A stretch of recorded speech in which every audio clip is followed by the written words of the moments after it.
At the 2024 Met Gala, Nicole Kidman wore a custom Balenciaga gown inspired by this photograph she fell in love with of Dorian Leigh by Richard Avedon, taken on February 9th, 1951. Let's take a deeper look at the working relationship of Leigh and Avedon and the unexpected consequences of their friendship. Dorian Leigh started working as a model in 1944 at age 27 and was only 5'5", but you would never know that she was so short from how long her proportions were. Sorry, Kate Moss, Dorian Leigh did it before you.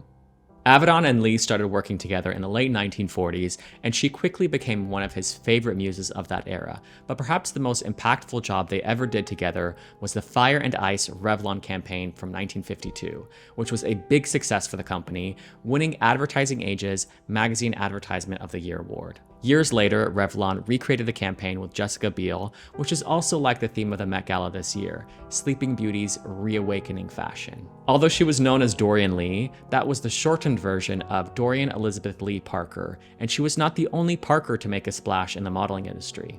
Eileen Ford recounts the day she met Suzy Parker after the already very established Dorian Leigh called her and said, "I will come with your agency if you tell me now you'll take my little sister Suzy, sight unseen." When Eileen and her husband met Dorian Leigh at a restaurant on 55th Street in New York City, accompanied by a 5'10", red-headed, blue-eyed bombshell, Eileen and Jerry almost fainted with delight.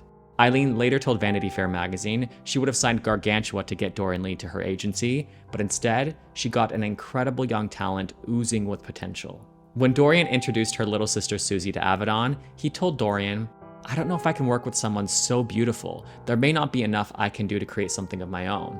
But he took her to Paris, and the world fell in love with Suzy Parker.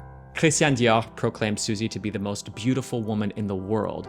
Coco Chanel loved her as well, and the two became close personal friends, with Coco Chanel actually being godmother to Suzy's children. There are so many fantastic images of Suzy shot by Avedon, like her with one of the gargoyles of Notre Dame, their work with Chanel, this Elizabeth Taylor Richard Burton-inspired paparazzi shoot, but perhaps my favorite is this one of Suzy roller skating at Place de la Concorde with Robin Tattersall.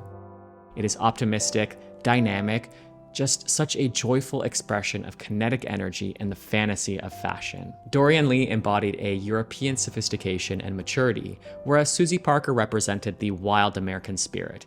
And you can see this shift in Avedon's work as he went from photographing one sister to the next. Vogue fashion editor Babe Simpson said, "Dorian was indoor. I think of Suzy as being outdoor." I'm obviously a huge fan of Richard Avedon, and if you want to learn more about him, I have linked below a video I did that overviews his career. His work continues to inspire generations of artists across genres, so do yourself a favor and do a deep dive into his archive whenever you are craving beauty.